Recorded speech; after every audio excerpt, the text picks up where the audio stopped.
We are paid, that's all. We are God.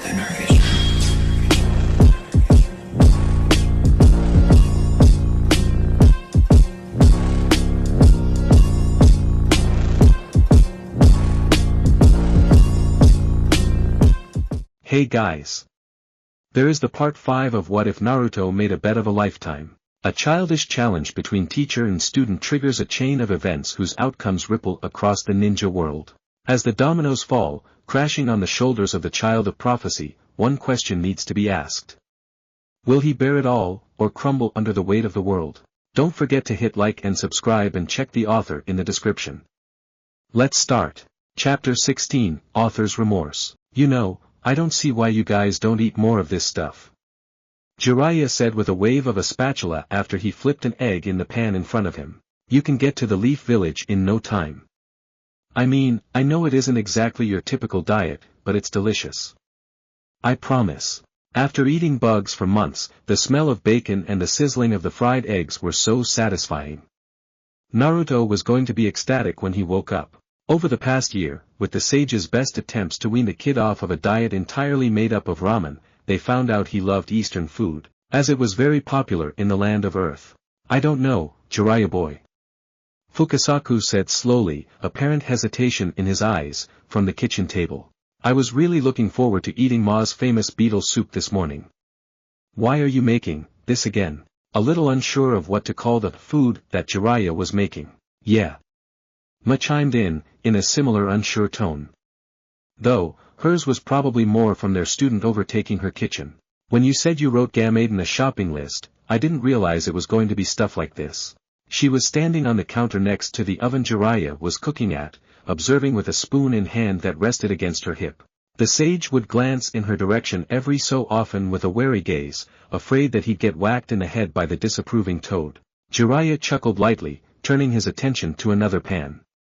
He carefully rolled the breakfast sausages to their other side. Gotta make sure they cook evenly. Well, I wanted to give Naruto a special treat. He trains hard, that deserves a reward once in a while, no? That was a nice way of putting it. What the sage didn't say was that it was to the point that the blonde wasn't eating enough to maintain his caloric needs. Sure, a fix to that would be to just eat more. Yet, that was hard, especially when Naruto didn't want to eat any more frog food than he absolutely had to. What made it worse was the only available food consisted of bugs, vegetables, and rice. Sure, these foods provided plenty of nutrients that a growing boy needs, but the only one of the three that could be considered calorically dense was rice. His solution? High-fat, high-calorie delicious food that the blonde would scarf down with absolutely zero hesitation. If they like this, then maybe I can convince them to try other foods. After all, can't have Naruto eating this every day. Jiraiya thought to himself, sure that this Eastern breakfast would open the two old sages' eyes beyond bugs and rice. Fukasaku gave the spiky-haired man an inquisitive look, though it was directed at his back so he couldn't see it. Ma's beetle soup is a reward. The green toad grumbled to himself indignantly, upset that one of his favorite dishes was being taken away from him, even if only for a day. Food? The three people in the kitchen heard from a different room in the house. Seconds later, a blond boy still clad in his pajamas came sliding into the kitchen. What he saw almost brought him to tears. Real food. Naruto began to hover over the Sanin's shoulder with drool dripping from the corners of his mouth, eliciting a small chuckle from his godfather. What do you mean, real food, Naruto boy? Pa asked with genuine confusion. They ate real food every day, didn't they? Oh, The genin inwardly cursed to himself, rubbing the back of his head nervously. Jiraiya had told him to not make a big deal out of the food the toads served him. It was nice of them to feed him, so he didn't want to be rude by insulting it. Besides, what they ate at Mount Myaboku wasn't the worst thing the boy had ever eaten. If he was being honest with himself, once you got past the texture of the bugs the taste wasn't too bad. Though, the texture was pretty awful if you asked him. What I mean is, this is one of my favorites. Naruto exclaimed, trying to change the subject slightly. I make it for myself all the time. You'll love it, trust me. Fukasaku nodded, seemingly accepting this answer. Well, I'm sure it will be good, then. He smiled, slightly reassured of the merits of the food, based off of the boy's excited reaction. "Sit down with us, Naruto boy. Let's talk while we wait for him to finish cooking." Naruto gave the toad an odd look, but obliged and took a seat across from Fukasaku, and the newly sat Shima. "What did you have in mind, boss?" That was what his godfather called the old toad, so, unsure of what to call him himself, the blonde figured that was his safest bet. Jiraiya, still cooking, glanced back at them, but didn't say anything. Pa smiled. From what he had observed so far in their time together, the supposed child of prophecy was an interesting young man. Outspoken, yet reserved, brash, yet respectful, goofy, yet occasionally serious. Sometimes, he almost seemed like two different people in one body, each one coming out at the time that best suited them. The toad just chalked that up as him still getting used to being around new people after spending his entire life with other humans in the Leaf Village. He would get settled, then act more natural over time. "I just wanted to ask you a couple questions to get to know you better." Having lived there for 6 months already, the blonde felt they knew each other relatively well. Likes, dislikes, his life in the Leaf Village, missions he had undertaken so far, they had already talked about these things over the course of their stay. The request seemed odd considering that they were far from strangers. Still, Naruto would play this game willingly. "Sure, what did you want to know?" he asked. "You're still a genin." The male toad began with a statement, which elicited a stiff nod from the young boy. "For someone as strong as you, that's surprising, Naruto boy." Naruto inwardly winced at being reminded of his insignificant ranking, so much so that he didn't catch the compliment that had followed. At home, his graduating classmates, and Team Guy were probably busy getting their ranks up. I wouldn't be surprised if guys like Niji, Shino, and Shikamaru were all jonin by the time I got back.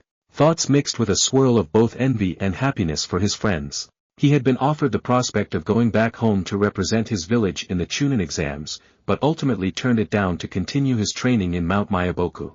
While it certainly wasn't an easy choice, Naruto believed it was the correct one. "Do you want to be more?" Surely, a ninja as strong as he could be at least a Chunin by now. For all Fukasaku knew, rank might not even matter to the blonde. "When I get back to the Leaf, I'll work hard until I'm a high-ranking representative of my village." The genin answered with conviction. "Oh. So, do you have a goal?" was the old sage's next question.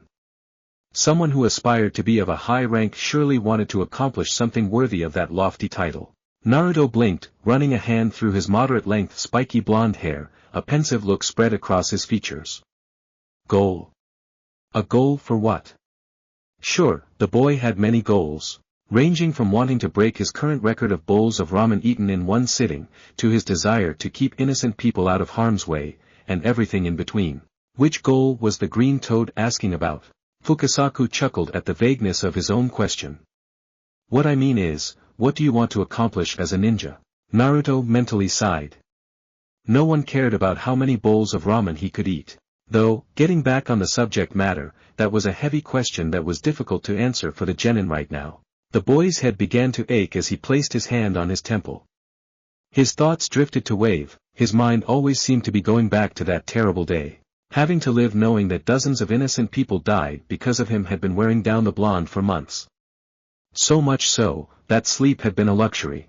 Only after his encounter with that little weasel of a politician did the blonde finally understand why the Land of Waves was targeted. Yes, his presence there played a big factor in the Akatsuki setting its sights on the town, but they only did it as an extension of the Land of Water. The reality of the situation was, that egocentrism and radical nationalism caused innocent people to die. Jaku and the Land of Water only cared about their own interests and would kill innocent people to further them. He would never let something like that happen again. If he had to put his answer into words, "I want to keep innocent people safe, no matter the cost." Fukasaku eyed the boy carefully. That was an honorable goal that was to be respected, for sure. However, the intensity in which he uttered that sentence was not something Pa had expected. It was uncommon for a 13-year-old boy to speak as if he was a seasoned shinobi. Though, considering what the boy had been through, the answer wasn't all too surprising. Despite that, the last part of that answer was a little concerning. No matter the cost. The toad repeated to ensure he got the full effect. Naruto nodded stiffly, his intensity never waning. Before Fukasaku or Shima could say anything, Jiraiya hastily began dropping plates full of food in front of them, this was not a conversation the sage wanted to be had now. Not even the great sages know about what happened in the land of water. Naruto is far from an idiot, but the Sannin still couldn't risk that information slipping out somehow. Now. The sage warned teasingly. We have the rest of the day to talk, it's time to eat. Before them was a massive amount of food. Bacon, eggs, and breakfast sausage. Considering the voracious appetite his student possessed, he made sure that there was enough to feed 12 people. Just as Jiraiya predicted, without hesitation or restraint, the hungry genin began to rapidly stack copious amounts of food onto his plate. Once it was piled high with everything, he began to viciously stuff the food into his mouth. While Jiraiya had expected this result, the horror in the small toad's eyes meant that they did not. In all their years, they had never seen such a small, cute boy eat in such a ferocious manner. When the kid ate Shima's food, he ate fast, sure. Yet, not with that much enthusiasm. Wow! Shima breathed out in wonderment. You really do like that food, huh, Naruto boy? Fukasaku could only nod in agreement with Ma's assessment. Oh, yeah. Naruto got out in between bites. Stopping for a breather, he continued the conversation. You have to try this food. It's great. Before they could say anything in response, their student placed a plate of food in front of each of them. He was grinning ear to ear. There was a cocky twinkle in the middle-aged man's eyes that made the two old amphibians uncomfortable. So. The lingering question was accompanied by an obnoxiously sly smile. In truth, Jiraiya already knew the answer. Fukasaku and Shima's faces turned a light pink from embarrassment as they finished the last of the food on their respective plates. Judging by the speed they had eaten everything, they had enjoyed it thoroughly. Something neither had expected in their wildest dreams. It was good. Fukasaku said as he avoided further eye contact with his student. It was more than just good, it was great. Naruto hadn't been downplaying the food, at all. The toads just didn't want to give the sage the satisfaction. A good meal sometimes made all of a person's trouble go away. Naruto, who was blissfully unaware of what was going on, let out a content sigh as he patted his now full stomach. The genin couldn't remember the last time he had eaten like that. How about you, Naruto? Jiraiya turned his attention to his young student, deciding that if he kept pushing Shima was probably going to eventually smack him with that spoon. Did you like the food? Huh? Naruto's head snapped in the direction of his sensei. Suddenly, as if his brain took a second to process the question, the genin realized what was asked of him. Oh, it was awesome. I haven't eaten that much in a long time. Neither have they. Jiraiya gestured with a chuckle to the full toads who were both nursing their small bellies. Shima huffed. Don't go getting all cocky now, Jiraiya boy. Yeah, what she said. Fukasaku chimed in. Though, he wouldn't mind having that food again sometime soon. Okay. Jiraiya held up his hands in mock defeat.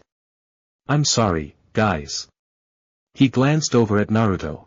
This seems like a good time to start today's training, huh kid? Hee. Naruto put his hands behind his head and watched them in mild amusement. He was glad they liked the food. Maybe this would mean that they could start eating things that weren't bugs more often. Training sounded great right now. Sure. It's Sunday, so you know what that means. Naruto nodded. Today was Taijutsu. In the past, Taijutsu training was done with his weights activated. However, that had only been because Jiraiya was essentially forcing the blonde's body to get stronger and faster as fast as possible. He did this by having the kid carry around that weight around whenever he could. Now that he was sufficiently strong and fast since all of his combat in the field would be done without the use of the weights, it was smart to train with them deactivated. Train as you would fight, as Jiraiya-sensei liked to say. Jiraiya brought his hands together, forming his student's favorite hand sign. Poof! 5 copies of Jiraiya appeared, each settling into an offensive stance. Based on that Rasengan you made the other day, I think it's safe to say you retain some of the stuff we've been going over these last few months. Doing his best not to bring up why the plateau had occurred, only that it happened. So, I want you to show me how much your taijutsu has improved. Sound good? Naruto smirked and obliged, shifting into a sideways stance with his lead leg far out in front of him. This orthodox karate stance was something that he and the sage had both come up with and tweaked to make it perfectly aligned with the boy's strengths in hand-to-hand combat. Are you ready, sensei? Instead of giving an answer, one of the copies rushed forward. The white-haired clone threw a swift left hook. Naruto, who had been bouncing back and forth on his back and lead legs, anticipated this. Gathering chakra into his front leg, he kicked off it, exploding backward and avoiding the strike entirely. The clone stumbled forward, giving the blonde all the opening he needed to take advantage. Still moving backward in the air, he now pushed chakra into his back leg. Landing, he kicked off his back foot and was sent flying forward. Poof! The clone ate a vicious right straight to the side of the head, dispelling it instantly. The second and third clones were on him immediately, on both sides of him. The genin, sensing the clone behind him immediately, swiveled his hips and launched a spinning will kick aimed at his 6 o'clock. Another satisfying poof.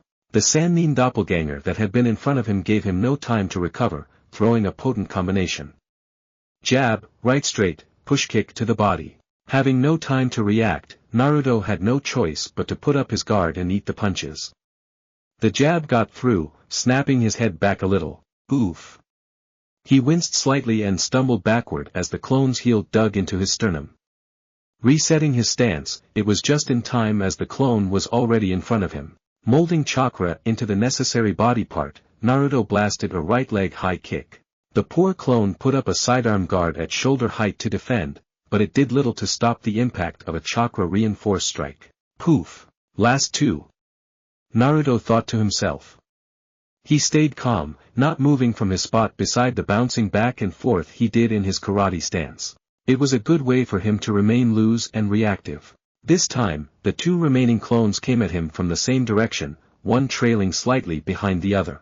Suddenly, the rear clone leaped into the air while the grounded clone used that as a distraction to try and land strikes. Left jab, right hook, followed up with a left uppercut. Displaying beautiful head movement, Naruto ducked and weaved out of the way of the punches and inside the pocket of the fake Jiraiya. He opened up with a short right elbow strike to the chest and, while grabbing a hold of his bright red robes tightly, a devastating left knee to the liver. Poof! As if it just came naturally to him, he kicked off of his chakra-infused plant leg just as the last clone landed where he had been standing. They locked eyes, each breaking out in a wide, but intense, smile. Both master and student were greatly enjoying this. Jiraiya quickly followed, hell-bent on not allowing his student any time to recover from his back step. However, he was playing right into the blonde's game. Just as his enemy was getting within range, the genin, still leaping backward at high speed, flipped his hips to the left. Using that momentum, he swung his right leg out and connected with the back of the clone's head. Right behind the ear. Poof! Naruto could just make out the sound that ensured his victory as he tumbled to the ground. Throwing that kick meant that he wasn't going to land on his feet, a risky proposition had he missed. But this was his specialty, he was accurate. Beautiful! Boomed his incredibly proud teacher. That was absolutely beautiful, kid. Naruto, who was picking himself up off the ground, smiled brightly. He loved being complimented by his teacher. It wasn't an ego thing, it was just someone finally acknowledging his strength made him feel really proud of himself. It was nice. You think so? Still beaming. Definitely. The sage ruffled his godson's spiky blonde hair affectionately. You made quick work of my clones. Sure, the clones weren't trying as hard as they could have been, but they both already knew that. Saying it aloud would just ruin the moment. Still, it wasn't as if the copies hadn't tried at all. What the boy did was by no means a small feat. Honestly, sensei. The boy began, hair falling into his eyes because of Jiraiya patting his head. I just remembered a lot of the stuff that we went over. Before at first, none of it made sense and I was getting confused and angry that I couldn't understand. I couldn't focus on what we were doing. He threw his hands up in the air in triumph. But now, it all makes sense. Early on, Jiraiya had determined that Naruto had two valuable skills when it came to Taijutsu, counterstriking, and creativity. He has lightning-fast reflexes, and the innate ability to come up with creative forms of attack on the fly. A perfect example being that falling away head kick that he landed on the fifth clone. Most people wouldn't even attempt, or expect, that. But that was Naruto, he kept you guessing. Now, remember. Jiraiya drilled. Being the aggressor is sometimes necessary for a fight, but with your strengths, you should let your opponent come to you. Just like how you did with my clones. You let them be the aggressor, and it opened up your ability to counter them with your chakra-enhanced strikes. That was another idea they came up with. Due to the immense ocean's worth of chakra that Naruto possessed, he had plenty to spare to use to increase his power. But what if they don't give me any openings to exploit? In theory, counterstriking was the best form of hand-to-hand combat.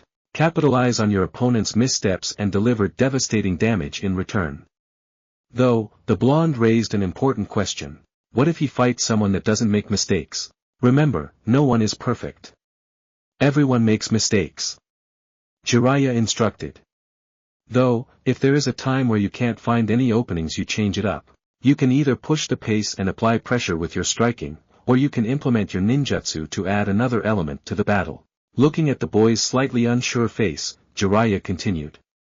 Don't worry, kid. We still have plenty of time to get you ready for everything the world has to offer. Just remember your strengths. Naruto nodded in agreement.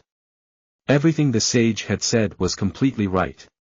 Naruto felt completely in his element by allowing his opponent to lead the fight. Though, there was still something on his mind. Sensei, What is it, kid? On Wednesday, can I practice my style with clones? Naruto began hopefully, with his hands balled up in front of his face in an attempt to plead. I know you haven't wanted me to use my clones much, but with this style, I feel like coordinating with my clones during a fight could be a good idea. Before Jiraiya could answer him, he continued. I just think that if I have clones, we can set up attacks that open up the opponent to be countered. I'll be able to make openings that otherwise wouldn't be there. Does that make sense? He finished weakly, scratching the back of his head. Jiraiya chuckled lightly. Kid, when I said I didn't want you relying on your clones all the time, that didn't mean that I never wanted you to use them again. Of course, we can start working on coordinating your clones better. Naruto blinked. But I thought, he was cut off. I didn't want you to use your clones, because when you used them in the past you were unrefined and wild. And if I allowed you to rely on that, you would have never gotten as good and technical as you are now. Jiraiya was so proud of Minato's son. Now that you're more refined and polished, I think you and your clones would benefit greatly from getting some practice in.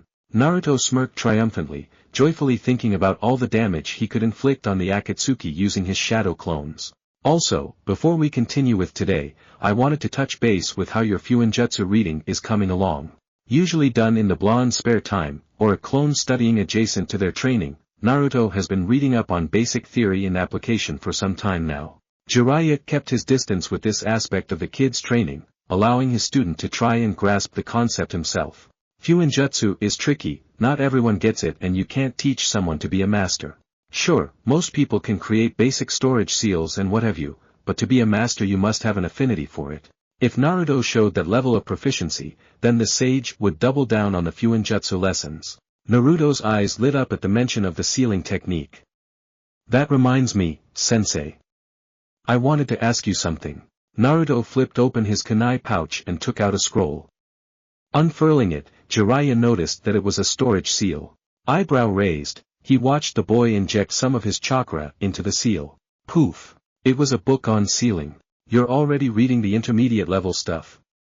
Jiraiya questioned, surprised by this development. Naruto, completely unaware that his master had said anything, was flipping through the pages of the large book.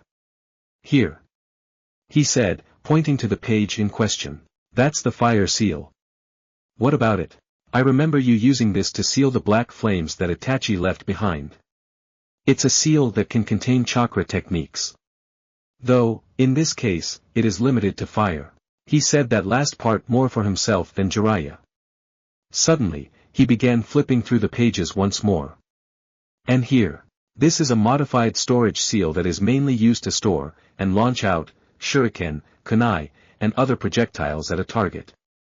I've seen Tenten use this one before. The gears were turning in the blonde's head, but not in any way the Sannin could understand. What are you getting at, Naruto? Naruto took out and unfurled another scroll from his pouch. Though, this one had an intricate seal that the sage did not recognize. While I was reading this book, I came up with an idea for this. Gesturing to his seal. Though, I'm not sure if it'll work. Jiraiya blinked. He's already been trying to develop his own sealing matrices. How could I have not noticed? Yet, on second thought, the sage shouldn't be too surprised about the blonde's natural aptitude for Fuinjutsu, given who Naruto's parents are. Jiraiya shook his head from his thoughts and back to the problem at hand. Well, what is it supposed to do? He finally responded. I took those two seals from the book, modified them a little to synergize with one another, and combined them into one. Now that he mentioned it, Jiraiya saw the similarities this seal had with the other two. I wanted a seal that contained properties of both, a seal that could absorb a jutsu like, say, the fireball jutsu, and then redirect it back at the caster. By using the chakra absorption capabilities of the fire seal, and the projection attribute of the modified storage seal, I think it might work. Jiraiya was in awe at the design. The boy didn't just try to mash two different seals together in a half-baked attempt to create something new. No, he designed it so, the two different components he wanted to extract from each seal flowed into each other. This was an entirely new seal with characteristics of both. How did you come up with this? Naruto blinked.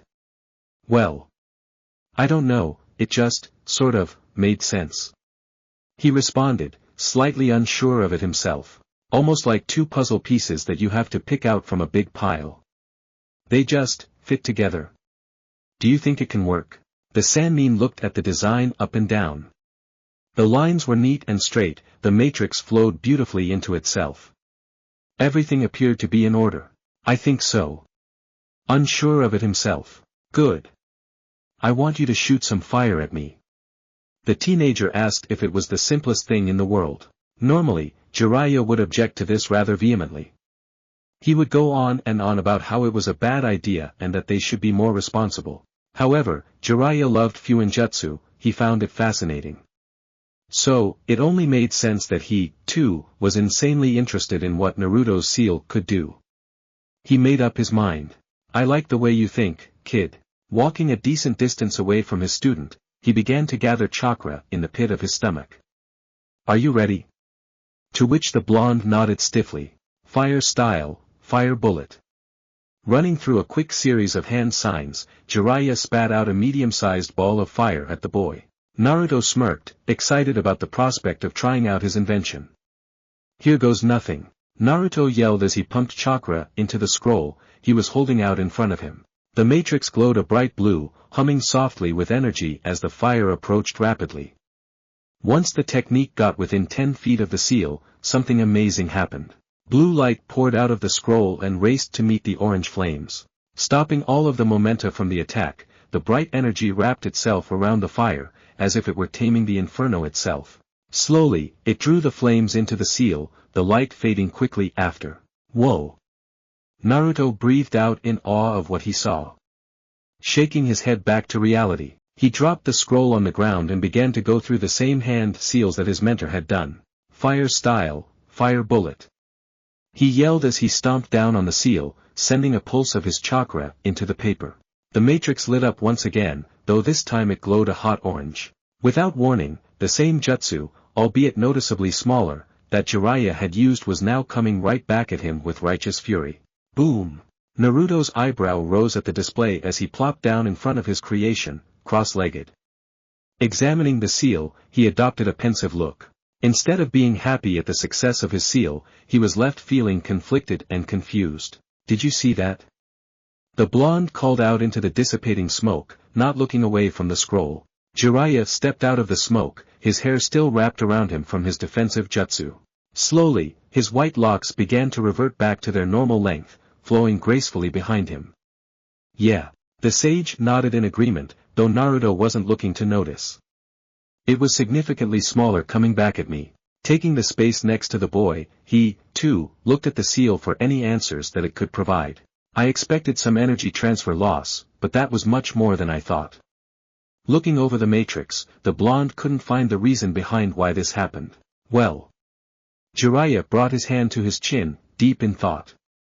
What if there isn't a problem with your seal, at all? What do you mean, sensei? You saw it. It didn't work. Well, yeah, but that doesn't mean it's your fault. To make his point, the Sannin picked up the book that Genin had been studying and pointed to the cover. Those two seals you used to create this one are barely intermediate level. One is used to seal away stationary fire, and the other is used to store projectile weapons. They probably aren't advanced enough to fully contain strong jutsu. I see.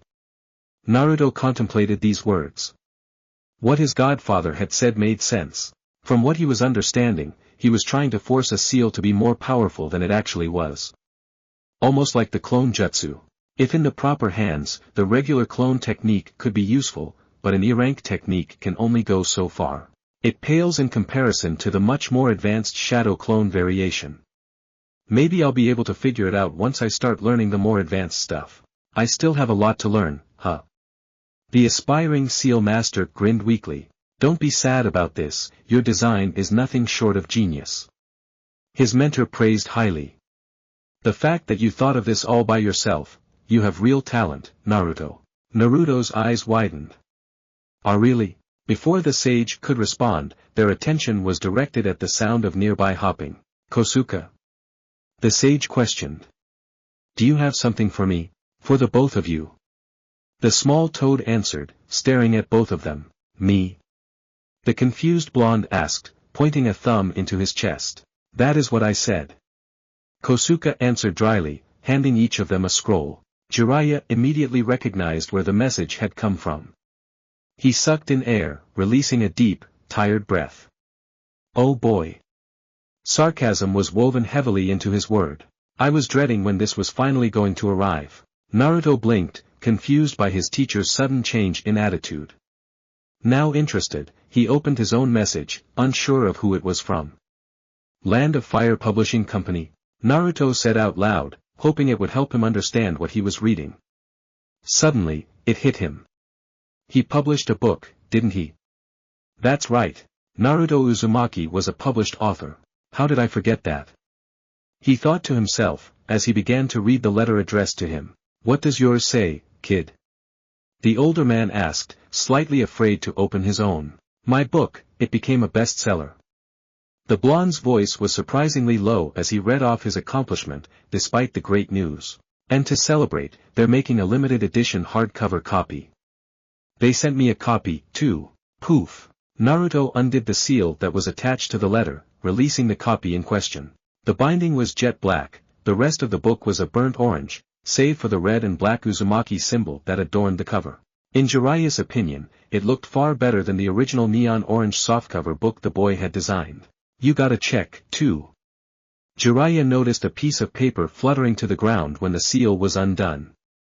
Picking it up, he whistled at the amount that he saw written. Well, well. His smile was a mile wide. My boy is rich. What are you going to do with the money? The blonde was too busy staring at the book that was now in his hands. Despite writing it less than a year ago, it felt like nearly a lifetime ago since he had come up with the idea. His face contorted into a grimace. Flipping through the pages, the scowl on his face only deepened. Naruto, huh? The blonde's head snapped in the direction of the sound, effectively getting him out of his own thoughts. I said, what are you going to do with all of this money? Jiraiya repeated, waving the check in front of the boy's face for good measure. Taking the check in question, the author looked it over. It was a sizable amount. More than a kid like him ever needed. I had been thinking about what I would do with this money when I finally got it for a while now. Though, none of that thought revolved around him using it for himself. Sure, he'd keep some for any expenses he would incur, like food, ink for writing, scrolls, ninja tools, and whatever else a ninja needed. However, he would not waste this money on frivolous things. No, this money could do some real good in the world. There was one place, in particular, he had in mind. I think I'm going to send most of this to Wave. He said after a long pause, face falling into a slight frown. They need it after all of the trouble we caused them. Hopefully, it can help people who lost a lot get back on their feet, at least a little. Jiraiya's eyes softened. You know, that's not a bad idea. His mentor joined in. I think I'll write them a check, too. After all, it's the least that I can do for them. Naruto smiled lightly at the kind gesture from his sensei. Thanks, master. Getting off the depressing topic, the blonde addressed the new elephant in the room. So, what does your letter say? His student had noticed the sullen reaction the Sannin had when he found out it was from their publishing company. Jiraiya huffed in annoyance, clenching the note tightly in his hand, arms crossed firmly at his chest. Well, let's just say that they are not happy with the news that I'm retiring from writing the Ika Ika series. Oh. Naruto commented, a slight amount of amusement intertwined into his voice. Yeah. The sage threw his hands up in the air in annoyance. They're even threatening to sue me for breach of contract. Talking about how we have a written agreement together for at least 2 more books. Those bastards, I made them plenty of money as it is. He wasn't worried about the lawsuit that much. Jiraiya was angry that they had the audacity to try and reel him back in after all he had done for them over the years. What are you going to do about that? Sounds kind of serious. Jiraiya waved off any concern that the boy had for him. Don't worry, I'll be able to figure something out. Looking up at the position of the sun, the sage realized how much time they had wasted not doing taijutsu. We'll worry about that stuff later, we have to finish our training for today. Naruto hastily agreed. Anything to distract his mind from where it was trying to go. Naruto let out a heavy breath, leaning up against the table he was sitting at. It was now dusk, training had concluded some hours ago. It was a good session, Naruto had thought. They worked on head movement, agility and evasive drills, and even a spar against a horde of his clones. This time, unlike the last few months, the real blonde had come out victorious. Shortly after their session was over, the boy claimed that he was going to come here, to the Mount Mayaboku archives, to study. During his free time, this was where a lot of his Fuinjutsu reading took place outside of training. It was very quiet, and it contained a decent amount of literature revolving around Fuinjutsu. That was what he had told his teacher he was going to be working on, his work-in-progress sealing matrix, but that wasn't true. What he was really occupying his time with was currently staring him right in the face.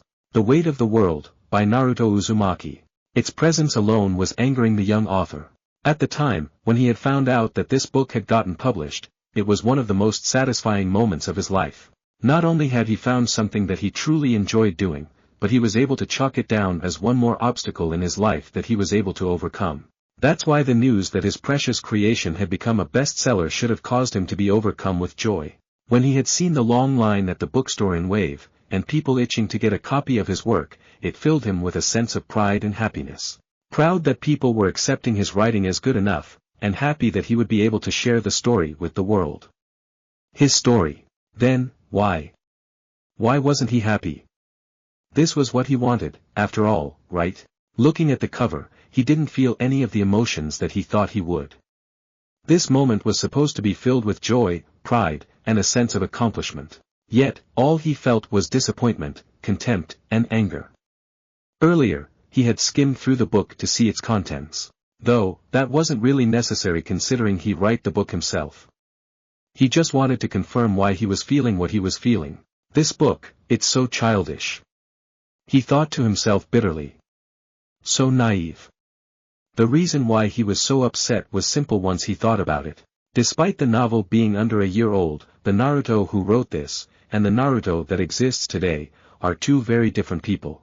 The story paints a picture of an idealistic, picturesque world. A hopeful place, with good people. Sure, the main character goes through rough beginnings, but he is able to overcome that.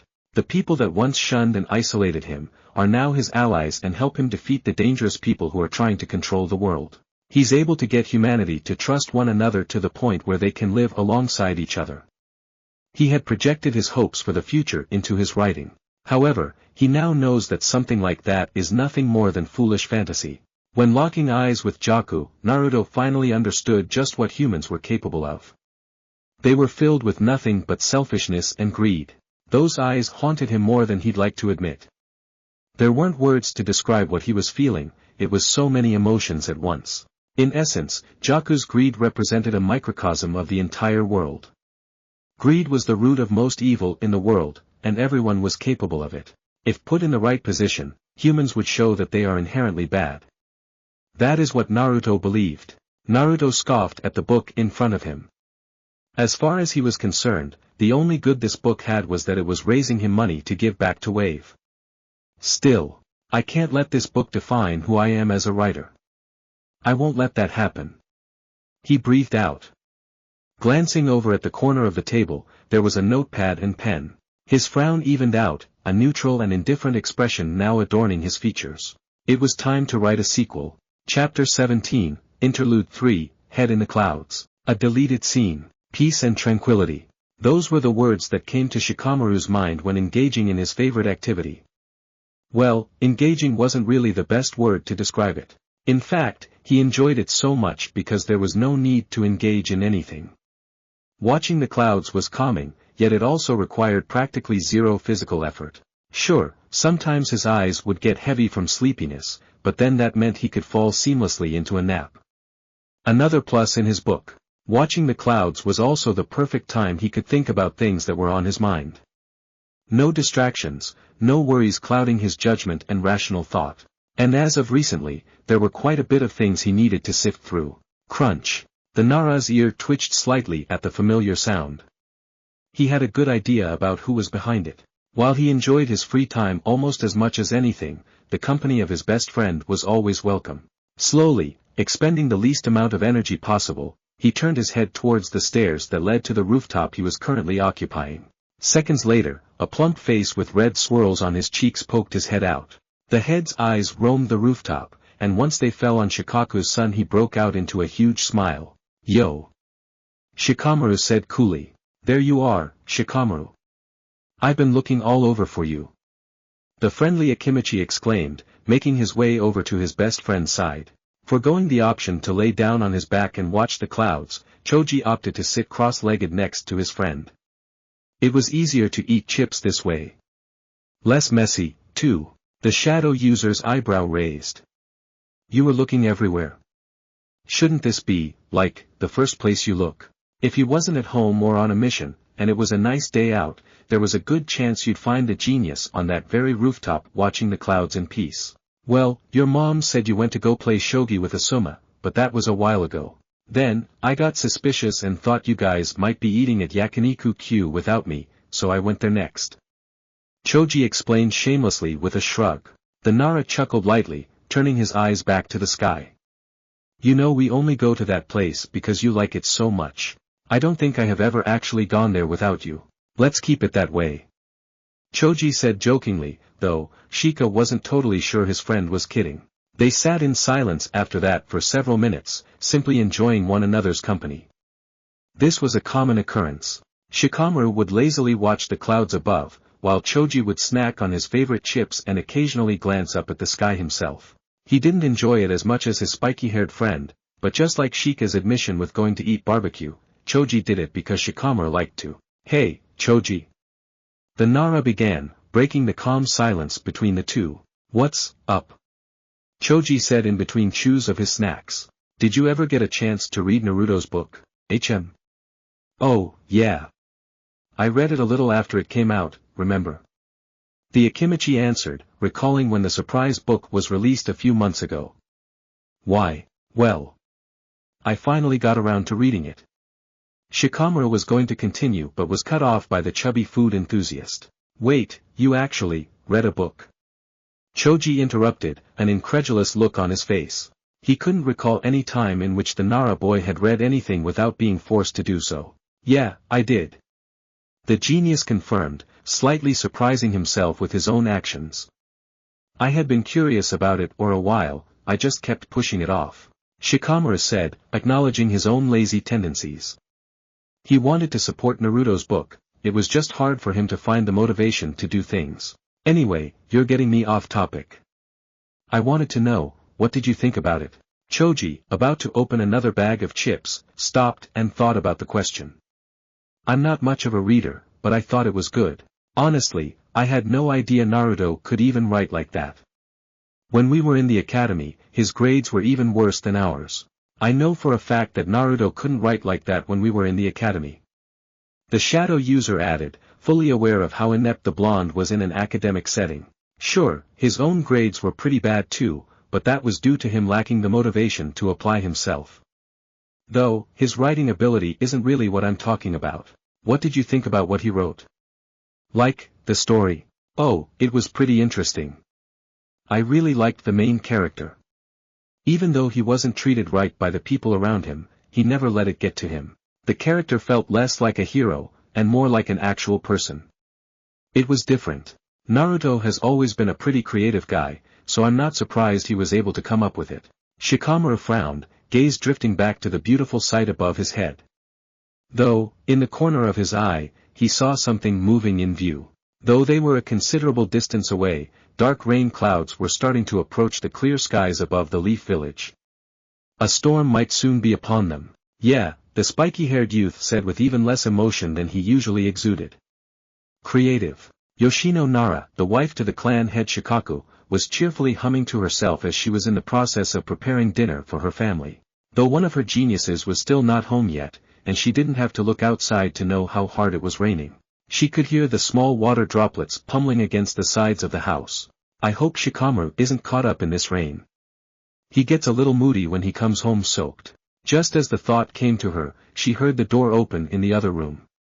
Shikamaru, is that you? She yelled, raising her voice more than necessary due to the rain bouncing loudly off of the window over the sink next to her. Instead of answering right away, the young Nara walked into the kitchen with a grimace on his face. His hair was so saturated with water that his spiky ponytail being weighed down. He has taken off of his now wet jacket, revealing his mesh undershirt. You know, Shikamaru, you should be more aware of the weather. His mother began, eliciting a sigh from the boy. I bet you were falling asleep staring at the clouds again, weren't you? All that time you waste when you could be out doing more important things. Man, he hated when his mother got so naggy. Sure, he understood why she did it, but that didn't make it easier to listen to. It really was bothersome sometimes. I know, Mom. He conceded, hoping to end the woman's mini-rant. Normally he wouldn't be this dismissive of his mom, but there was something on his mind that he needed to take care of. Is Dad home? I need to talk to him, HM. Yoshino responded, seemingly already forgetting about what she was complaining about. Oh, your father is home. He's in the study. Shikamaru was already walking past her to the study, much to her annoyance. Dinner will be ready soon. When you two are done talking, come and eat. She called after him. Shikamaru threw a half-hearted hand above his hand in acknowledgement. He wasn't listening to what his mother had said, though if he had to guess it was a bit of nagging mixed in with when dinner was going to be ready. He wasn't being intentionally rude, the aloofness was only because the young Nara was focused on something else. And there was really only one person he could go to get the answers that he wanted. Dad. Shikamaru said as he walked into the study of one of the most intelligent ninjas in the land of fire, maybe even the entire elemental nations. Shikaku looked up from something he was reading and waved his son into the room. What is it, Shikamaru? I need to talk to you about something. Shikaku's brow furrowed in intrigue. Usually, when his son wanted to talk about something, the young Nara would propose they play a game of shogi. Shogi loosened them both up, making it easier to have these types of conversations together. Though, this time, Shikamaru didn't open up with a round of their favorite game. What was bringing about this change in routine? How interesting. What is it? His son, instead of responding with words, simply took something out of his pouch and tossed it in his father's direction. The clan head knew what it was before reaching out and grabbing it in midair. It was a bright orange book. His son was still standing in the doorway, arms crossed, and a frown stretched across his face. Shikaku couldn't keep a weary sigh from escaping his lips. He was fully aware of the contents his son's former classmate had authored. The Hokage had made most of the ninja aware of it in case the younger generation began asking questions. This was a conversation he hadn't exactly been looking forward to. Your friend is apparently quite the author, I hear. Shikaku began in a measured tone. That is if it has the ability to get someone as lazy as you to sit down and read. We both know what this is about, so why don't you just tell me what is going on? Shikamaru said with a modicum of annoyance. He could tell when his father didn't want to talk about something. I would if you told me what exactly you wanted to talk about. His son returned his serve in their verbal game of shogi, and he delivered a strike right back. I'm all ears. The young Nara sighed as he leaned up against the door frame. The things Naruto talks about in this book, it isn't as simple as an author telling a story for the enjoyment of the readers. No, it has to be much more than that. Are you saying you didn't like the book? I heard it was actually quite the enjoyable read. Shikamaru's eye twitched at his dad's obvious attempts to avoid this entire conversation. No. What I'm saying is the things in this book seem a little too real to be just a story. Though, if it is more than just a story, I don't understand why these things happened. Oh. The clan head said with feigned surprise, rubbing his chin in apparent deep thought. Which parts are you talking about? Every day, I wake up to the hateful stares of people who don't understand me. Shika began, seemingly reciting a passage from the book solely from memory. They whisper how much they despise my existence, even though I have caused them no harm. This is the world that I was born into. A world that rejects me. He had read that part so many times, that he didn't think he would ever forget it. Shikaku remained silent. Those words are in that book. I've known Naruto for a little while, and while I'm not sure how he suddenly gained the ability to write coherent sentences, I know that he didn't come up with that on a creative whim. It wasn't a surprise to him that Choji hadn't picked up on the book's meaning. The young Akimichi was usually someone who took things at face value and rolled with it without much thought. If only Shikamaru had that luxury. He picked up on thing and had to know the meaning behind it. Especially if it involved a friend of his. What are you trying to say, Shikamaru? You know exactly what I'm trying to say. Shikaku tossed the book back to his son and shoved his hands deep into his pockets. It looks like he doesn't have a choice except to have this conversation. Then say it. Tell me what it is that you're thinking. A touch of annoyance was in the clan head's voice. When we were in the academy together, I didn't think much of it, but I would sometimes see him out in public after school hours. Or, even, when we would skip class together with Choji and Kiba. He would get these looks directed at him. At the time, I thought it was because he pranked everyone in the village, though, something about those stares didn't look like prank victims. Shikamaru winced slightly as a rush of guilt washed over him. We weren't particularly close, so I guess I just didn't care enough to give it any significant thought. I took the simplest answer available because I didn't want to put any additional effort into it. Shikaku's eyes softened as he watched his son struggle with guilt. Don't beat yourself up about it. You were, and still, are, just a child. How could you know anything unless we told you? Though, his gruff and unsympathetic tone didn't come off as very reassuring. I should have noticed regardless, but it doesn't really matter right now. The boy said, locking eyes with his aloof father. My question to you is, why? Why did he get those glares from people in the village? There was a touch of anger in the usually reserved Nara's voice, something that didn't go unnoticed by the scarred man. There was a long pause as the clan head turned his answer over in his head. He had no choice in his response, really. That is something only Naruto can tell you, I'm afraid. Shikamaru recoiled a bit, shocked that he was being denied. What? Why? Well, there are a couple reasons. Shikaku answered, rubbing his chin in actual thought this time. Most importantly, though, is that whatever happened to Naruto. So, it isn't my place to tell you about his business. Shikamaru wanted to say something in retaliation, but there was nothing that was coming to mind. As much as he didn't like to admit it, his dad was right. Would it be right of him to snoop around in Naruto's business? Especially if it was potentially something that the blonde wanted to keep under wraps. No, as a friend he would respect his space. The spiky-haired man stood up from his chair, intent on leaving the room. Now, if I had to guess, I would say that dinner is about to be ready, he said as he slipped by his son who still remained in the doorway. Though, shortly after passing the boy, he stopped, back still turned away from his successor. I may not be able to give you the answer that you want, but I will tell you this. He continued. You're right, that quote you read isn't simply an author crafting a story. Though, it could mean many things for many different reasons. If you want to know, I would suggest asking Naruto when he returns to the village. Only he can give you the answer you want. And, if he doesn't want to tell me? There was no anger or frustration in the young Nara's voice, only conflicting emotions of confusion and sadness. Sadness that he was right, and someone he now considered a friend had gone through being neglected by everyone while he just turned a blind eye. I just want to make up for being a bad friend. Naruto deserved better than what he got from all of us. Then, respect his decision. He turned his head back, locking eyes with the younger Nara. And, be there for him. As his friend. It would mean more to him than you know. If anything, being sad and sorry for him may make him feel worse. I get that you may feel some sort of guilt, but don't show him that. No one wants to be pitied. As he watched his dad's retreating form, his mind began to race with the new information he was given. If anything, their conversation had just raised more questions that begged to be answered. And since he respected the blonde's privacy, they would have to wait, at least, until he returned to the village. Though, there was one thing the talk with his father had clarified. Naruto was his friend, and he would be there for him whenever he was needed. Deleted scene from chapter 13, change, Jiraiya retires. What did you say, sensei? The blonde sputtered. Were his ears clogged?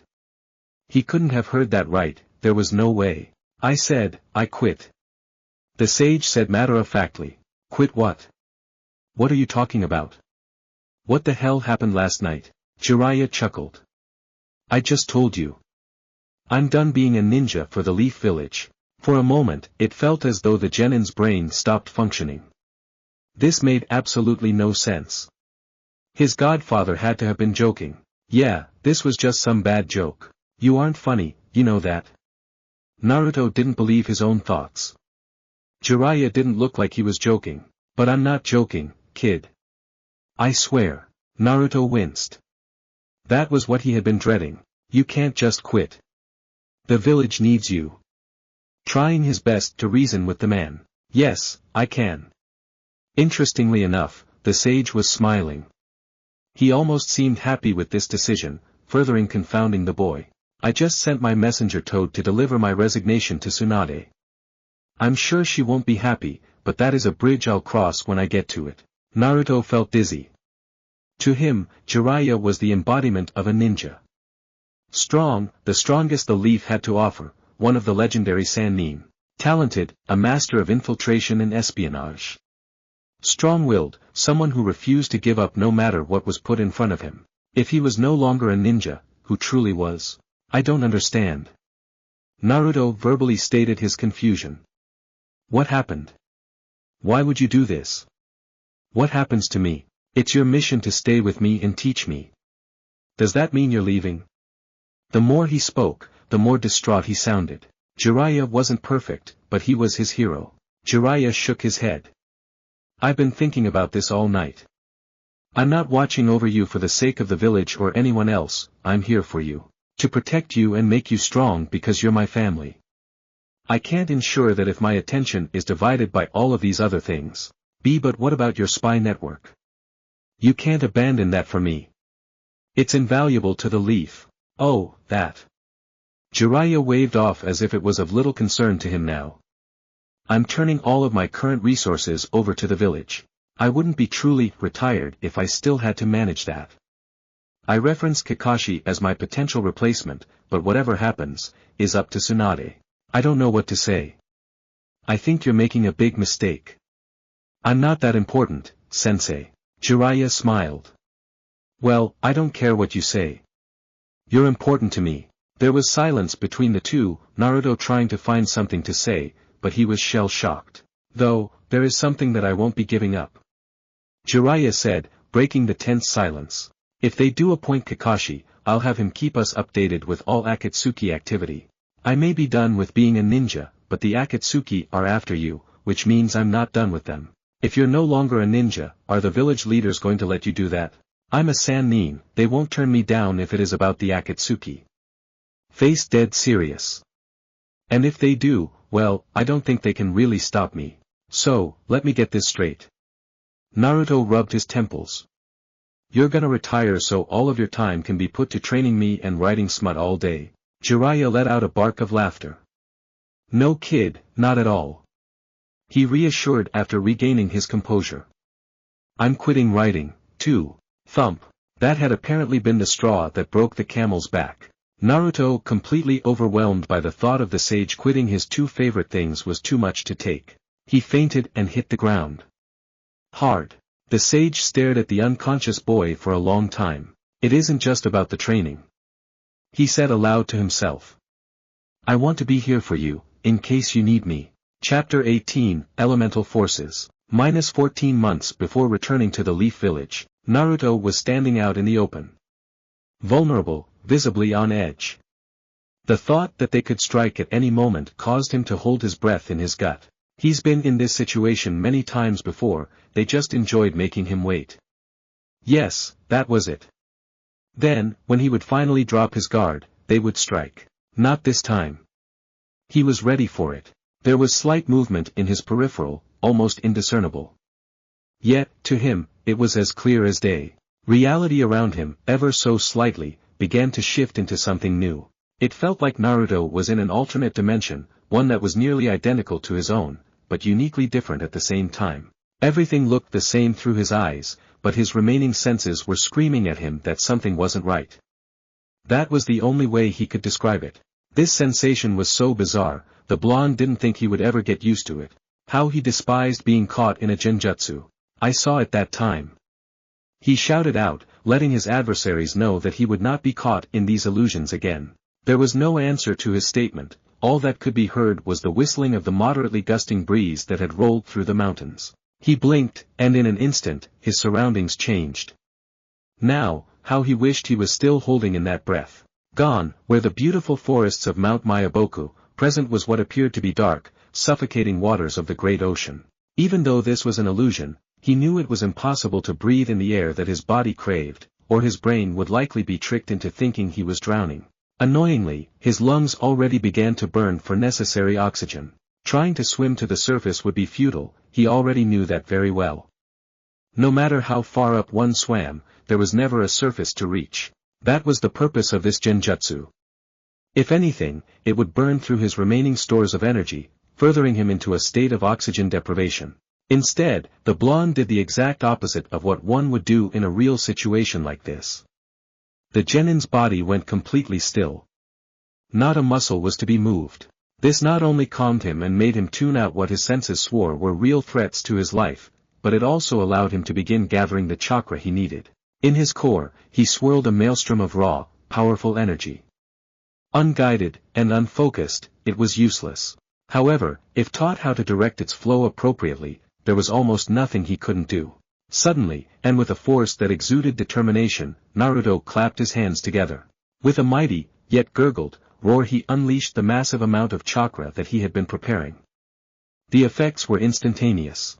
As if he had punched a mirror, the artificial world that had formed around him was slowly breaking apart, shattering into tiny, unsalvageable pieces. The deep underwaters of the ocean were gone, back was the much more accessible terrain of Mount Mayaboku. Heh! Naruto panted from the exertion. Is that all you got, boss, ma'am?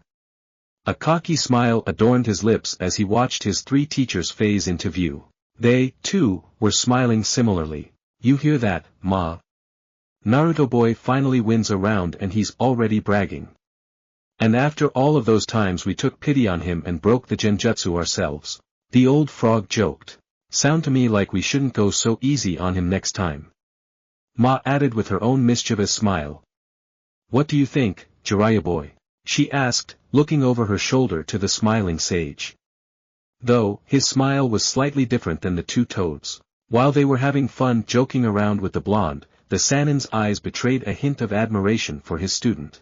From the Sanin's perspective, these last 4 months had flown by. A majority of their time was spent strengthening and perfecting the skills the boy had already been working on, along with throwing in a few new skills and techniques that could be learned supplementary. Naruto's Taijutsu training has been mostly focused on clone coordination and evasive maneuvering. He had been learning how to use his clones to create openings in his enemy's defenses and exploit them to use his chakra-enhanced strikes to deal devastating damage. Jiraiya also made it a point of emphasis to teach the boy how to more efficiently use his shadow clones. Before, he had a penchant for creating massive hordes of clones and throwing them at his target with no form of structure, strategy, or purpose, hoping to just overwhelm them with sheer numbers. Not only were the results mixed to poor, but the amount of chakra he would expend would kill the average jonin 2 times over, at least. A bad habit like that could be fatal when faced with those in the Akatsuki, where every ounce of chakra should be carefully and tactically allocated to ensure the highest probability of victory. As for the genin's strength and speed, the sage decided that it was best to limit the amount of time his student used the chakra weights. Progress in that department has been fantastic, but at the boy's age, continued use could begin to garner negative results if used recklessly. The last thing Jiraiya wanted to do was harm the musculoskeletal system of a growing boy. Naruto would kill him if he stayed short for the rest of his life. They would use the weights to help maintain his current levels of speed and strength, but prolonged use was over for now. That took them to where they were currently. Genjutsu. More specifically, how to break yourself out of the hold of Genjutsu. Now, if there was one field of ninja techniques where Jiraiya was lacking, it was the illusionary arts, and he knew that. Moreover, that was an area where he knew his student was naturally inept in, as well. The sage could go on and on about explaining the theory behind how to break out of the illusion arts, but that alone would do little to help the boy. So, because he couldn't do it himself, he thought it best to hand the reins over to two of the best Genjutsu practitioners he knew, Lord Fukasaku and Lady Shima. Using their amazing talents, not only could the genin understand the theory behind breaking out of Genjutsu, he could apply that new knowledge, learn the signs of when he is caught in it, and gain experience dispelling high-level illusions, all at the same time. This was just something that Jiraiya couldn't emulate without their help. And, boy, was Jiraiya glad that they spent so much time on this part of the blonde's training. Because when he said the kid had been inept when they first started, that was an understatement. Sure, the Toads definitely were not taking it easy on him, but neither would someone like Itachi. They needed to push him as hard as they could because they didn't have the allotted time necessary to take things slow. That is, not with everything the sage still wanted to teach him. Don't worry, the brat has a habit of doing that. Jiraiya waved off. Doesn't utter a word when he fails 50 times in a row, but the second he does something right he's going to let you know about it. Fukasaku let out a small chuckle at the small boy's antics. Reminds me of another cocky troublemaker that used to train here, he said in a playful voice, glancing over in Jiraiya's direction. Anyhow, turning his attention back to his current student. You've been making good progress. That genjutsu that Ma and I put on you was no walk in the park. If I'm being honest, I didn't expect you to get it down so fast, Naruto boy. Naruto nodded, seemingly understanding why his teacher thought that. I know what you mean. No matter how hard I try, I just can't seem to perform any genjutsu. It just doesn't make any sense to me. However, breaking it is a lot more straightforward. Though I think the most difficult part is figuring out when I'm trapped in one. I think I'm starting to get that down, too. You are. Shima confirmed in her loud, but not rude, tone. Not everyone has an affinity for genjutsu, like Jiraiya boy, here. He's awful at it. That slight dig elicited a sneer from the Toad Sage, but that did little to deter the old Toad. Yet, you seem to be very good at dispelling them because of how much chakra you're able to release. That outward surge of energy is key to disrupting the flow. Remember that. I will. Naruto smiled, bowing out of respect to his teachers. Thank you, masters. Fukasaku shrugged off the formalities. Come on, Naruto boy, you've known us long enough. You can drop the formalities. We're happy to help. Whenever you need it, we will be there. The two sages of Mount Mayaboku, training session now over, were about to head back home. Ma needed to get started on dinner, and Pa's back was beginning to hurt a little from all the moving around they had done. That was when Fukasaku remembered something. Oh, and Naruto boy, don't forget about tomorrow evening. The green toad said vaguely, now following his wife who had already started walking back. Oh. Yes, sir. The blonde shouted in response as the two small figures disappeared into the dense forest. Now the Sannin was interested. You're training during your downtime, too? He asked curiously. As far as he knew, outside of their genjutsu training, the toads had very little involvement in the genin's development. Nah, not training. Naruto elaborated, lifting his arms up behind his head. Boss and I have been meditating these past few weeks. Says that it's good for helping me control my emotions when in a fight. Oh, is that right? The sage said, a trace of edge to his voice. That sneaky old frog. He thought to himself. Jiraiya wasn't mad at Pa, because his intentions were good and understandable. And honestly, the Toad Sage had expected this from his old master. While he had said no to any senjutsu training while Naruto continues to develop, meditation, and the art of staying still, weren't exactly things exclusive to sage training. It had many other uses, just as Fukasaku had told Naruto. It would help slow things down for the boy, make it easier to keep his emotions in check and give him a head start for when he trains to be a sage later down the line. His godfather was fearful that the intensity of sage training would harm the child's mental health, but just meditation alone could only have a positive one. The more he thought about it, the more he was okay with it. Yeah. Actually, I kind of like it. Naruto said, throwing his arms out in front of him. It helps me tune things out and clear my mind to the point where I'm not thinking about anything. Anything, and he meant anything, that could get himself out of his own head for a while was a blessing. He wouldn't tell Jiraiya this, but he dreaded any part of the day where he wasn't training or reading Fuinjutsu. Because, if he wasn't doing something distracting or engaging, his thoughts drifted to places they shouldn't go. It wasn't good for him, and he knew it. Yet, with meditation, he could actually find time to relax outside of training or studying. It was liberating. Never in his wildest dreams did he think he would enjoy sitting completely still for an extended period, but he also never thought he would enjoy writing. And look how that turned out. While Fukasaku walked him through the steps of how to meditate properly, he still did it during his free time. It even helped him sleep when he was having trouble. Jiraiya smiled, happy that Pa's idea seemed to be helping his godson out in more ways than one. But now, it was time to get back to business. Well, I'm going to need all of your attention right now, because today we are going to start something new. Naruto rose an eyebrow but otherwise didn't react much. They hadn't started something new in a while. These last few months, the word that Jiraiya kept drilling out was perfection. Perfect form, perfect concentration, perfect timing, perfect teamwork, no wasted movements. The number of repetitions he had endured, even though it was invaluable to him, was wearing him out. Now, he felt a new excitement brimming up within him. The prospect of learning something foreign, absorbing even more knowledge that he could use to grow stronger. It was an indescribable feeling that would never get old. So, what is it? The blonde said after a brief silence, his tone not betraying how excited he was actually feeling. Here. The sage said simply, holding something in his hand for his student to take. Naruto took it, examined it, and frowned slightly. A piece of paper. He deadpanned. Was he getting messed with? Jiraiya smirked devilishly at his boy's incredulous look. Not just any paper. Pulling out another piece of the normal-looking paper for himself. This is litmus paper. Litmus paper. The genin turned the sheet over in his hand, examining every inch of it hoping to uncover the secrets about what made it so special. Still, it looked like normal paper. Well, what's so special about it? Well, how about a demonstration? Jiraiya asked rhetorically, pumping a bit of his chakra into the special paper. To Naruto's confusion, the paper suddenly, and rapidly, ignited, burning the paper up in a matter of seconds. Staring down at his own paper, he asked the only question on his mind. Is it highly flammable? No. Jiraiya answered humorlessly, resisting the urge to smack his forehead with the palm of his hand. That paper in your hands is made from a special tree that grows by being fed chakra. Because of this, it reacts to chakra in a special way and can tell a person what their elemental affinity is. Now, the boy was looking at the plain-looking paper in amazement. Wow, really? This paper can tell me what affinity I have? He repeated dumbly. Jiraiya nodded.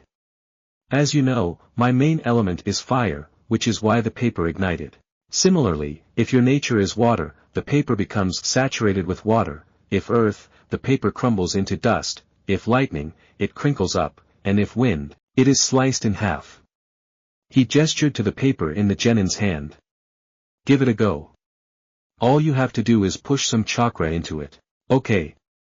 For some reason, the boy was feeling a little hesitant to see what his element was. What if he got a crappy one? Was there even an element that was considered bad? He sucked in a breath, resigning himself to his fate. Oh, well. What will be, rip. That sound fluttered delicately in the wind as the boy looked down at the answer to his eagerly sought question. Wind. Naruto said in response to the paper in his hand being sliced in two.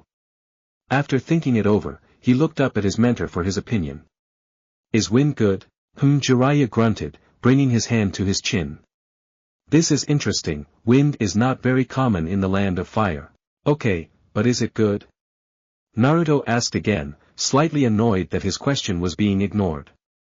It was an important question. He didn't care whether or not it was rare, that didn't really tell him anything. There is no bad affinity to have, each one has its own strengths and weaknesses. It also heavily depends on the opponent you're facing, and what type of fighter you are. For instance, wind is strong against lightning, but also weak to fire. Each element has another element it is strong against, and one that it is weak to. Though, in your particular case. He took his hand off his chin, arms now hanging loosely around his hips, and smiled. Wind is actually an extremely versatile element. It's well suited for battle, but it can also be used effectively at nearly all ranges for both attack and defense. With your ingenuity, I think it's the perfect element for you, Naruto. Okay. Naruto began in a measured tone, still looking at the split piece of paper in his hand. Sure, that was good news, but he was doing his best to manage his expectations. I'm guessing it would be way too easy to have me learning cool jutsu on day one, huh? Jiraiya almost couldn't hold in a laugh at the look the kid was giving him. They had been training together for a while now, which meant that Naruto was familiar with the sage's processes. They never jumped straight into the cool parts of training, as the blonde liked to call it. If there was anything that he could pick from that the Sannin has been drilling into his head from the beginning, it is that you cannot ignore the fundamentals. It is the basis of all of our knowledge, and without it, like a house with no foundation, it will fall and crumble sooner rather than later. It was difficult for the hyperactive, low attention span having blonde to get used to, but in his heart, he knew it was the correct approach. Not only that, but he was finding it easier to do than it had been in the past. The sage just shook his head. Do you remember what I told you about the Rasengan? The blonde, surprised by the question, adopted a pensive look as he reflected back on their past conversations. He remembered. How could he forget? The question elicited the exact reaction Jiraiya was hoping it would. The unsure, disengaged look the boy had was now replaced by a look of fiery determination, a look extraordinarily similar to his father's, the fourth Hokage, Minato Namikaze. Speaking of. Yeah, I remember. Unconsciously, he balled his hands up into fists, squeezing them together tightly. The goal is to combine my wind with the Rasengan to create a completely new technique, something not even the fourth could do. And what does that mean, exactly? That means no shortcuts. I have to start at the very beginning and give it my absolute all. Jiraiya smirked. Good. Now, how about we get started? Naruto wobbled backward, exhaustion taking over as his body begged him to sit down and rest. He refused, dead set on continuing until he couldn't any longer. Sweat was pouring down his face after hours of giving it nearly everything that he had. He and his 5 clones were running on fumes. The blonde couldn't even remember the last time he had used this much chakra during a training session. What had depleted the Uzumaki this much, you ask? This damn leaf. The genin grumbled, staring daggers at the nearly unmarked piece of greenery delicately resting in his palm. Maybe if he looked at it fiercely enough, that would be enough to cut it. For his training, Jiraiya had instructed that he use his chakra to cut the leaf. While the blonde didn't really understand what that meant at first, his mentor explained it as best as he could. The goal is to take your chakra and, almost as if you were sharpening a knife, mold it inside of your body until it is razor sharp. Then, when you feel like you have it, release it forcefully, but in a controlled way. The Uzumaki was realizing the hard way, that while it sounded easy the way his sensei explained it, actually doing what he said was completely different. After hours of attempting to cut his leaf, it was showing almost no signs that anything had been done to it. There was a small nick in the top left corner, but the genin wasn't even sure if that was from him or not. One more time. He thought to himself, regaining his focus. Sucking in a deep breath, he began to gather that swirling energy within him again. With the leaf clasped tightly between his 2 hands, he began to pull at the chakra. The goal was to use his wind affinity to alter the state of his chakra. Technically, change in chakra form could be used to sharpen his chakra, but this process was very different. His chakra needed to be more than sharp, it needed to be altered to the point that it became wind itself. To help with the process, he imagined a strong, cutting gust of wind that would sting one's face as it went by. Well, that, but 1,000 times stronger. As he visualized this, he began to feel something forming that was slightly different than anything he had molded all day. However, he didn't want to rush it. Naruto continued to imagine a sharp wind cutting through, the sharpening of a kunai against a grindstone, and anything else with a razor-like edge that could come to his mind. Slowly, slowly, it was all coming together. Ha!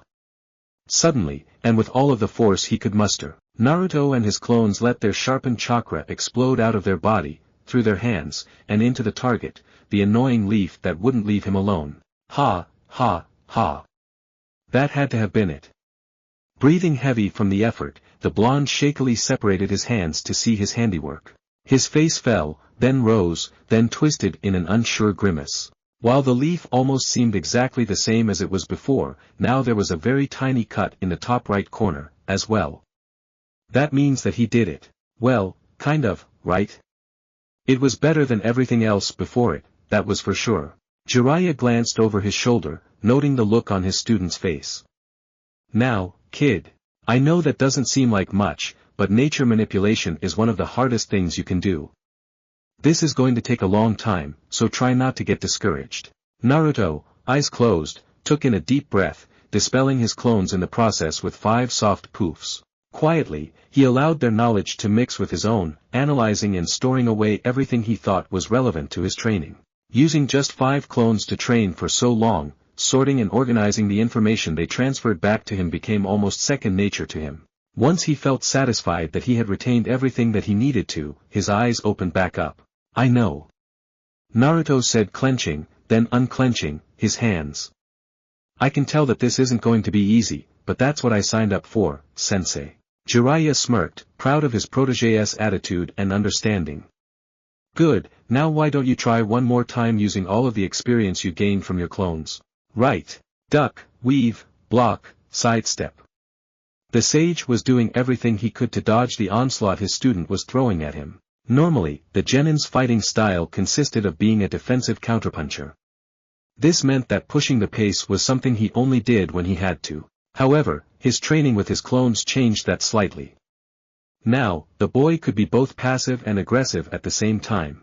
Without risking injury, he could send his clones in to put overwhelming pressure on his opponent. This pressure would cause them to make a mistake, then the real boy would swoop in and deal damage. Bringing his arm guard up at the perfect time, Jiraiya deflected a right hook harmlessly off to the side. Grabbing the sleeve of the doppelganger, he planted his foot in the ground and twisted his body. Using that momentum, Jiraiya threw the fake at another clone. To his dismay, and slight surprise, the recipient caught his brother, soft touch keeping either of them from dispelling. The sage didn't have time to be impressed. Ducking a high kick from another clone, Jiraiya went to sweep his opponent's legs out from under him. Before he could, a fourth Naruto came barreling in, intending to baseball slide into the Sannin's knee. Jiraiya, still crouched, had no choice but to jump straight up. This was different than before. With his clones being more coordinated with one another, a small team, instead of a massive horde, was capable of disrupting the flow of his adversary. He got me. Without looking up, Jiraiya already knew what was coming. Another blonde, presumably the real one, was already sky-high above his mentor's head, using his 5th and final clone as a platform to get higher in the air than his opponent. And he was falling. Fast. Loading up a chakra-enhanced axe kick, he zeroed in on his target. The top of his godfather's head. Ha! With a vicious swing, the heel of his foot smashed into the feudal block of his opponent. Poof! Flipping in the air, the real Naruto landed flawlessly on the ground, a smug smile adorning his lips. Sure, it wasn't perfect, the initial plan didn't work out, but the on-the-fly adjustments the clones were able to make worked even better. The most important thing, Naruto's had the chemistry to change their plans non-verbally. The intended product of the training his godfather was putting him through. However, he had no time to celebrate the victory. Ninja art, hair needle senbon. Naruto's eyes widened, not even having to look to know what was coming. Crap, scatter. The 6 Narutos shot off in different directions, using their surroundings as cover against the horde of flying, white spikes. The real Naruto and one of his clones were crouched down behind a boulder, trying to listen for any activity going on around them. He winced as the memories of 2 clones who weren't lucky enough to escape came back to him. That probably would have hurt. Do you hear anything? The shadow clone asked his summoner in a low whisper. The real blonde shook his head tightly. No, not right now, I don't. Responding back just as quietly. I'm not even entirely sure where that attack came from. His jutsu covers such a wide berth it's almost impossible to pinpoint where the castor is at a distance like that. He was about to say something else, but something stopped him, the twitching of his ears. Hey, do you hear that? HSSSSSS. Simultaneously, both blondes gazed shot down to their feet, eyes lighting up in horror at what they saw. The sound was the hissing of a paper bomb. Sure. The real genin was interrupted as his copy, acting completely on instinct, grabbed his summoner by the collar and with all of his strength, threw him to the side. An instant later, and just as Naruto got out of range of the blast radius, the area lit up in a brilliant ball of fire and light. The explosion shook the ground violently, the reverberation running its way up the trunk of the surrounding trees and causing the thick, leaf-covered branches to bounce as if a strong wind was passing through them. Jiraiya's student smoothly popped out of his roll and onto his feet, facing the direction in which his clone had been engulfed by the blast. The ground where they stood and the rock they had used as cover were both scorched with black ash. A slight shiver went up his spine as his savior's last moments and experiences were transferred to him. Don't you think that was a little extreme? The blonde asked aloud with a touch of exasperation, despite being seemingly alone. That actually could have killed me. There was a slight rumbling beneath his feet. Seconds later the head of his master poked out of the ground right in front of them, courtesy of the head hunter Jutsu. They stared at one another, his godson not even flinching, except for the slightest of eye twitches, at the Sanin's over-the-top antics. I considered it, was the deadpan response of the toad sage. And what conclusion did you come to? The genin questioned, deciding to humor the older man a bit. No. Slowly, almost comically so, he rose from the ground, never breaking eye contact with his subordinate. Once they were about eye level with one another, the sage continued. When faced with a split-second decision, you have to be able to turn off your brain and just react. If you have to stop and think about something before you do it in the heat of battle, you will die. So, if we're going to practice evasive maneuvering, I want you to feel like your life is on the line. In fact, I'm willing to put it on the line for you. How noble of you. The sarcasm rolling off the young boy's tongue, despite wholeheartedly agreeing with his teacher's words. That is quite the sacrifice you're willing to make for my sake. What can I say? I make the choices no one else wants to make. Jiraiya smirked goofily, which made his godson's lip quiver slightly. Naruto was no longer able to hold it in, he started laughing. It appeared as though the blonde's laugh was contagious because his mentor followed suit with a bark of laughter. After their brief fit of laughter, the genin wiped a stray tear off of his cheek with the back of his hand. See, can you not look at me with that stupid face? He stuttered, choking back a giggle. Crossing his arms across his chest and looking off to the side, Jiraiya feigned annoyance. I have no idea what you're talking about. To which the blonde responded by huffing in an over-exaggerated manner. Now that the mood was shifting from serious training to light-hearted banter, Naruto's shoulders relaxed. Moments like these made the boy realize how important Jiraiya was to him. There wasn't really anyone in his life who he could spend time with like this.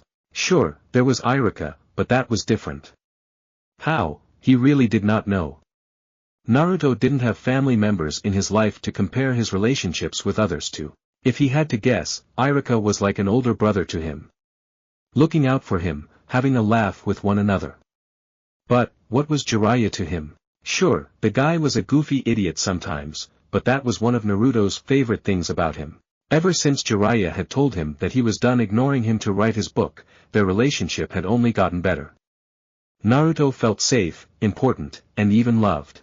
I wonder if this is what it's like to have a father. And yet, despite their close relationship, the blonde didn't really know much about his mentor/guardian. There were some things that he had been meaning to ask his godfather for a while now, but he just didn't know when or how to bring it up. Hey, sensei. The blonde began slowly, turning the questions he had over in his head to ensure they came out how he intended. Can I ask you something? Jiraiya uncrossed his arms and gave his student an inquisitive look. He had, 3 to 4 more witty things he wanted to say, but he could save those for an appropriate time down the road. You know you can ask me anything, kid. What's up? You, and Orochimaru, were friends, right? The genin asked unsurely, afraid that bringing up the Sanin's rogue teammate might damper the mood they had created. The curious look the toad sage had grown even more so. Why are you asking all of a sudden? His tone wasn't negative or accusatory, just curious. Well, if I'm being honest, I don't really know much about you other than what everyone else in the world knows. Naruto explained, absent-mindedly straightening his headband. In the hospital before we left the village, you told me to give up on Sasuke. Looking back on it, it sounded like you were speaking from experience. Jiraiya sighed deeply, deciding to forego standing, and sat down on the ground cross-legged. He needed to sit for this heavy topic. Well, as you know, Orochimaru was on my genin squad under the third Hokage. We grew up together, and ultimately became known as the legendary Sannin alongside Tsunade. Very similarly to you and Sasuke, we didn't get along very well at first. The sage chuckled, remembering the frequent arguments he got in with his team members. Yet, I guess you can say we grew on each other over time. Going on missions, fighting alongside each other in the Great War. He really did become my best friend. There was a bittersweet smile on his face. Remembering his friendship with the snake was tough sometimes, but he was glad that he could still look back on those memories. Naruto winced, realizing the now somber mood was his doing. Yet, he decided to press forward. And, when he left the village, a part of me felt it coming, and another part of me denied it. Jiraiya acknowledged. When Sarutobi-sensei told me what he found in that lab, and his encounter with Orochimaru, I didn't believe it. I ignored my master's advice and went after him by myself. I tried to force him back to the village that we both had called our home for so many years. And, well, you know how that turned out. Despite the mood shift, Naruto managed to smile. Jiraiya eyed him curiously. What are you smiling about? You know, sensei, you and I are a lot alike. Naruto laughed weakly, scratching the back of his head. Sure, maybe not for best of reasons, but alike, nonetheless. Jiraiya chuckled. You have no idea, Naruto. He thought to himself. I guess so. I'm sorry. The Sannin blinked, caught off guard by the sudden apology. Sorry for what? When you were telling me to not go after Sasuke, it got me angry. I didn't stop to think about what you were saying or why you were saying it. All I heard was that you wanted me to give up on bringing Sasuke back to the village. You've been thinking about that conversation recently? Why? Sometimes, I think about what I could have done differently. And, now it was Naruto's turn to sigh. I tried to drag him back to the Leaf Village without taking a minute to think about why he left in the first place. And even if I did think about why he was doing it, I don't think I could have understood him. He was now sitting on a flat-surfaced rock alongside Jiraiya, staring up at the clear blue skies above Mount Mayaboku. The calming wind brushed gently through his hair. With everything that's happened in the past year, while I may still not fully understand him, I do understand why he left. Jiraiya shared a look with his student, surprised by how much introspection the child had done. When he was that age, while he was a ninja participating in a shinobi war, he didn't think he would be capable of that. War is an easy concept to grasp, understanding oneself is truly difficult. If anything, war causes a person to repress themselves instead of accept themselves. Well, that's where Orochimaru and Sasuke are different. The older man began. Orochimaru left the village to pursue his own ambitions, sacrificing lives carelessly to reach his goals. Sasuke, on the other hand, while he certainly has ambitions and goals, they stem from the desire to avenge his clan and take out his brother. I believe there is nothing I, or anyone, could have done to get Orochimaru back. I don't think the same is true for Sasuke. Normally, the sage wouldn't openly share his honest thoughts about Sasuke, afraid that it may further motivate the young blonde to go after him. Though, seeing how his disciple is maturing, he is beginning to realize that hiding his true thoughts won't help anyone. Naruto deserved to hear the truth. Maybe. Was all the blonde had to say in response. Being able to understand him, how does that change things for you?